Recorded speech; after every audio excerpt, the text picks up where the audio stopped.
নমস্কার বন্ধুরা, আজকে আমি আপনাদের সামনে রিপেয়ারিং করতে চলেছি ফিলিপস কোম্পানি 3000 সিরিজের বিয়ার ট্রিমার, মডেল নাম্বার QT3310। আমি সৌরভ, আপনারা দেখছেন আমার চ্যানেল পাওয়ার সেফ। এর আগে আমি এমআই বিয়ার ট্রিমারের একটি আনবক্সিং এবং রিভিউ ভিডিও বানিয়েছিলাম। উপরে আই বাটনের লিঙ্ক দেওয়া আছে, আপনারা দেখে নিতে পারেন। ওই ভিডিওতে আমি এই ট্রিমারটির কথা উল্লেখ করেছিলাম। বর্তমানে এই ট্রিমারটির ব্যাটারি ব্যাকআপ মাত্র 30 সেকেন্ড। তাই আজকে আমরা এই ট্রিমারটির ব্যাটারি রিপ্লেসমেন্ট করতে চলেছি। চলুন দেখা যাক এর ভিতরে কী ধরনের, কী সাইজের, কতগুলি ব্যাটারি এর ভিতরে আছে। ভিডিওটি শেষ পর্যন্ত দেখতে থাকুন। ভিডিও লেন্থ কমানোর জন্য কিছুটা ফাস্ট ফরওয়ার্ড করে দিচ্ছি। 6 হেড স্ক্রুড্রাইভার দিয়ে স্ক্রুটি খুলে নিলাম।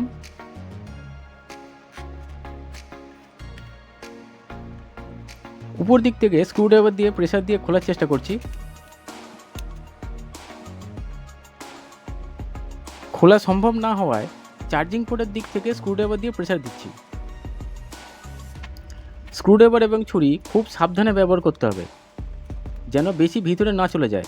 বেশি ভিতরে চলে গেলে পিসিবি বা ব্যাটারি যে কোনো কিছু ড্যামেজ হয়ে যেতে পারে। ধীরে ধীরে প্রেসার দিয়ে আনলক করে দিলাম কভারটি। ভিতরে একটি AAA সাইজ NiMH ব্যাটারি আছে। এরপর পিসিবিটা বডি থেকে খুলে নিতে হবে। এরপর ব্রাশ দিয়ে পরিষ্কার করে নেওয়া হলো।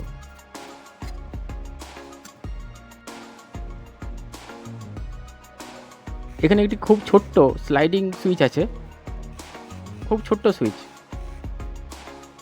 ভালো করে দেখাচ্ছি আপনাদের।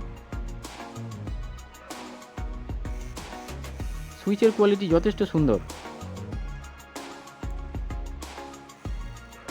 কিন্তু এর মধ্যেই ব্যাটারি ডিসচার্জ হয়ে গেল। এবার আমরা ব্যাটারি ভোল্টেজটি মেপে নেব। নো লোডে ব্যাটারি ভোল্টেজ 1.19 এবং অন লোড 0.2।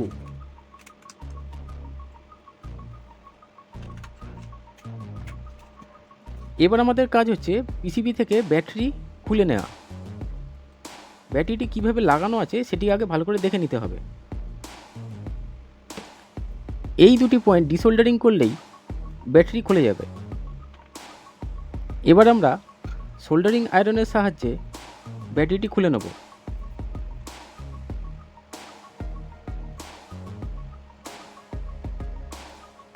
ব্যাটারিটি খোলা হয়ে গেছে। ব্যাটারি স্পেসিফিকেশান বিস্তারিতভাবে দেখাচ্ছি, দেখুন। এটি হলো NiMH ব্যাটারি, মানে nickel metal hydrate battery. Cell voltage 1.2 volt. এবারে আমরা চার্জার লাগিয়ে দেখে নেব ব্যাটারি পিনে ভোল্টেজ ঠিকঠাক পৌঁছাচ্ছে কিনা, মানে ব্যাটারি ঠিকঠাক চার্জ হবে কিনা। দেখুন এলইডিটি জ্বলছে। ভোল্টেজটা এবার মেপে নেব। 4.7 ভোল্ট। এখানে একটি SMD ট্রানজিস্টর আছে ব্যাটারি চার্জিং কারেন্ট কন্ট্রোলের জন্য। এবার আমাদের কাজ হলো এই সেম স্পেসিফিকেশানের নতুন ব্যাটারি কেনা। আমি লোকাল মার্কেট থেকে কিনে নিয়েছি এই AAA সাইজ ব্যাটারি। যেহেতু আমি লোকালেই পেয়ে গেছি, অনলাইনে আর ট্রাই করিনি। দাম নিয়েছে 210 টাকা। এখানে প্রিন্ট আছে 225 টাকা।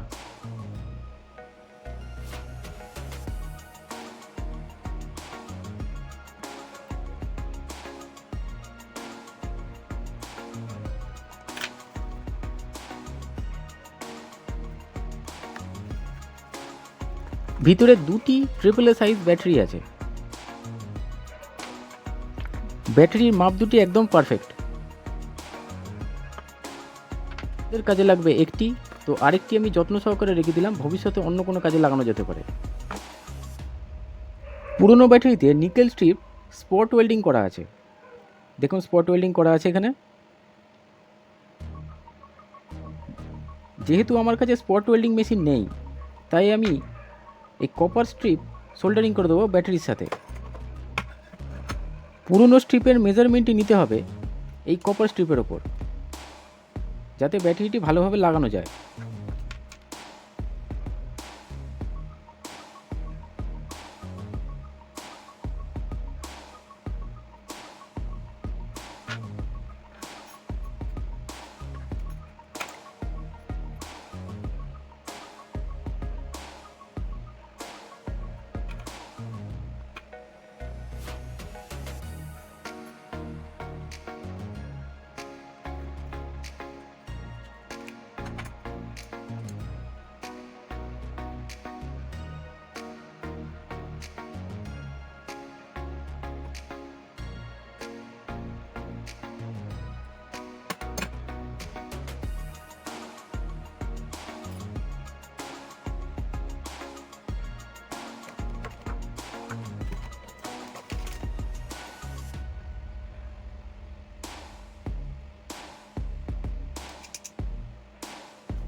আমরা নতুন ব্যাটারি ভোল্টেজটি একটু চেক করে নেব। অনেক সময় নতুন ব্যাটারিও খারাপ বেরোয়। ভোল্টেজ 1.27, একদম পারফেক্ট। যেহেতু এই ব্যাটারির সাথে কপার স্ট্রিপগুলি সোল্ডারিং করব, তাই ব্যাটারির মাথায় আগে সোল্ডার ধরিয়ে নিতে হবে, তাতে করে স্ট্রিপগুলি লাগাতে সুবিধা হবে এবং বেশিক্ষণ তাতাল বা আয়রন ব্যাটারির মাথায় ধরে থাকতে হবে না। কারণ ব্যাটারির মাথায় বেশিক্ষণ সোল্ডারিং আয়রন ধরে থাকলে ব্যাটারি গরম হয়ে নষ্ট হয়ে যেতে পারে।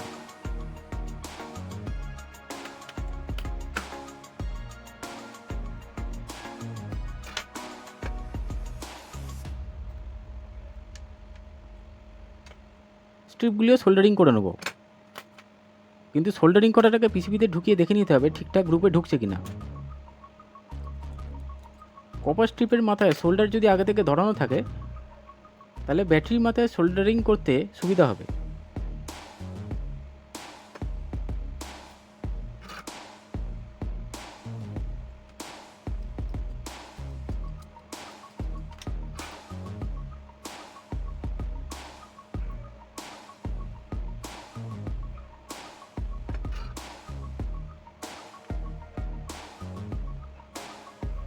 এখানে যত দ্রুত গতিতে সম্ভব ব্যাটারির মাথায় সোল্ডারিং করতে হবে। সোল্ডারিং অবশ্যই ভালো হওয়া চাই।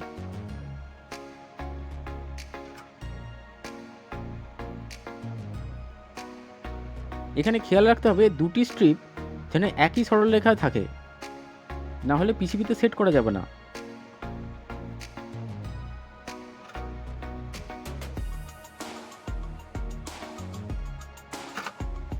দেখুন দুটি স্ট্রিপ এক সরলরেখায় রয়েছে।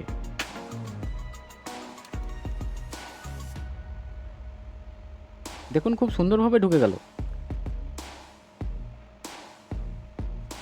ব্যাটারিটি এমনভাবে সেট করেছি স্পেসিফিকেশন পরিষ্কার দেখা যাচ্ছে। এবার আমরা সোল্ডারিং করে নেব পিসিবিতে।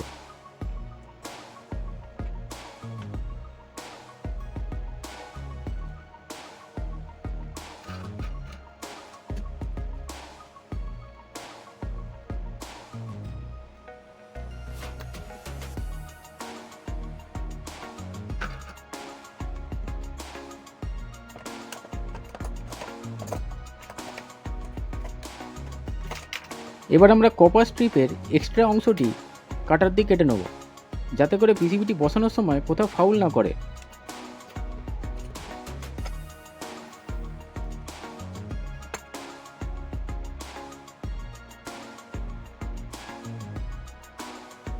দেখুন সুইচ অন করলে মোটরটি ঘুরছে। ব্লেডটি লাগিয়ে একবার দেখে নিই। হ্যাঁ, এটা চলছে।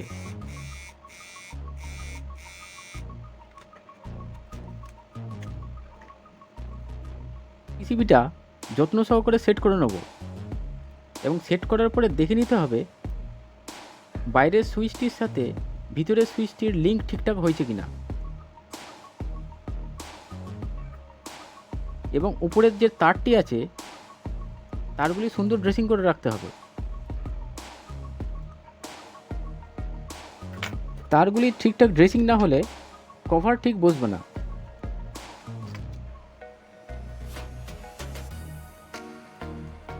সমস্যা হচ্ছে, আগে তারগুলি ঠিকঠাক ড্রেসিং করে নিতে হবে। এবার আশা করি হয়ে যাবে।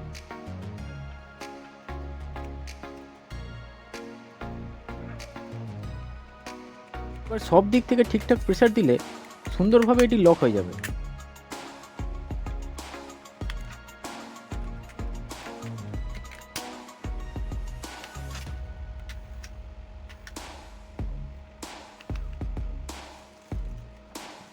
চার্জিং জ্যাক লাগিয়ে একবার দেখে নেব চার্জিং ইন্ডিকেশন আসছে কিনা। হ্যাঁ, এটি আসছে, ঠিকঠাকই আসছে।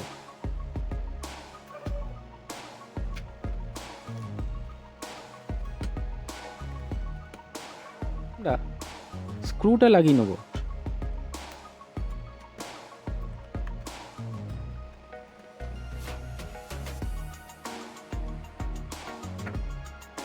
ফাইনাল চেক করে নেব ঠিকঠাক কাজ করছে কিনা। হ্যাঁ, এটি ঠিকঠাক কাজ করছে।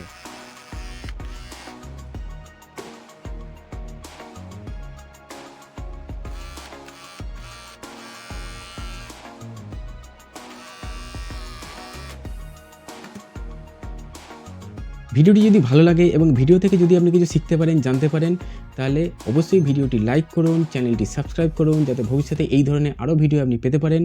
ভিডিওটি পুরো দেখার জন্যে ধন্যবাদ।